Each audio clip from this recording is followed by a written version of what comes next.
I'm back with ex-conservative heavyweight Andrew Sullivan, who last week bailed on the right. Okay, welcome to the show, Andrew. The press is doing our job. Our job is to ask questions. Her job is to answer them.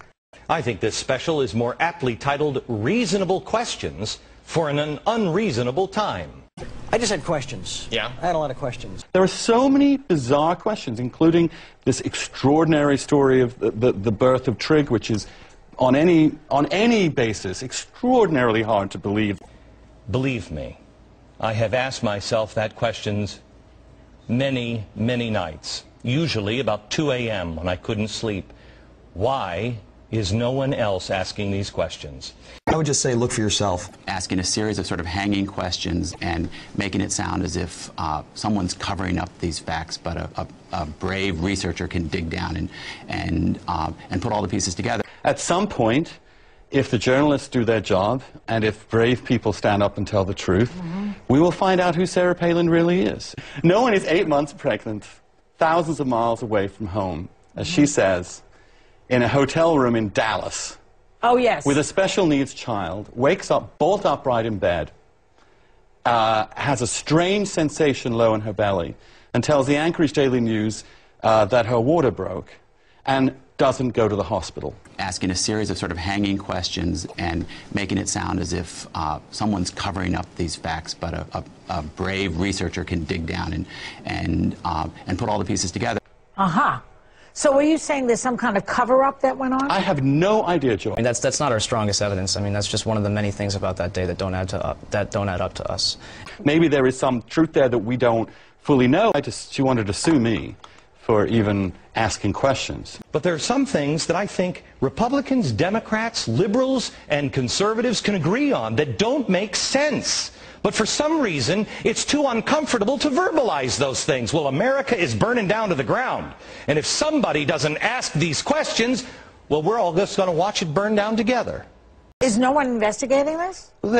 She's getting a pass on a lot of things. The mainstream media didn't do any investigation of the plausibility of this story. You know, it was sad because they didn't really take a look at any of the stuff I was asking them to look at, any of the evidence or any of the stuff that generated those questions, you know. And we haven't gotten to hear the cockpit voice recorder. We haven't gotten to hear any of these alleged phone calls. But then she gets on two airplanes back to Alaska. So we're going to talk about Obama and the left and internationalists.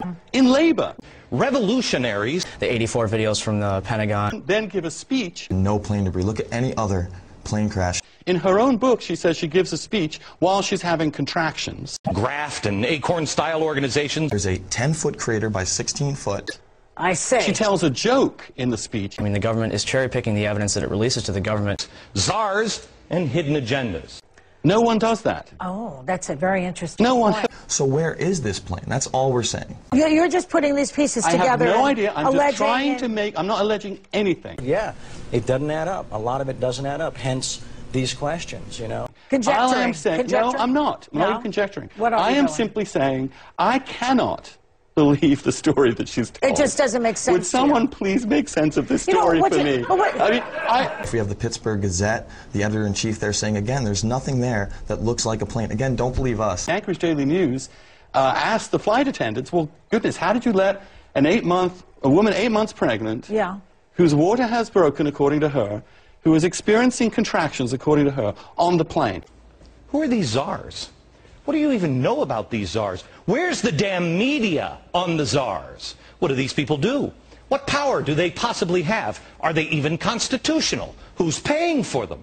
An Alaska Airlines spokeswoman said they were not aware she was pregnant.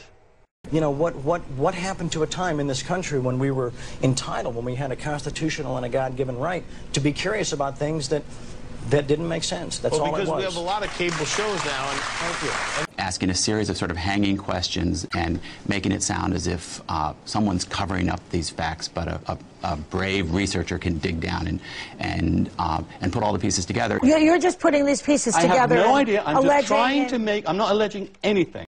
And they said, oh, he's another tinfoil hat-wearing Hollywood clown. Andrew Sullivan, senior editor at The Atlantic and author of The Conservative Soul, is one of them. If you just take a few steps back and say, would you do this? Does this make sense? What?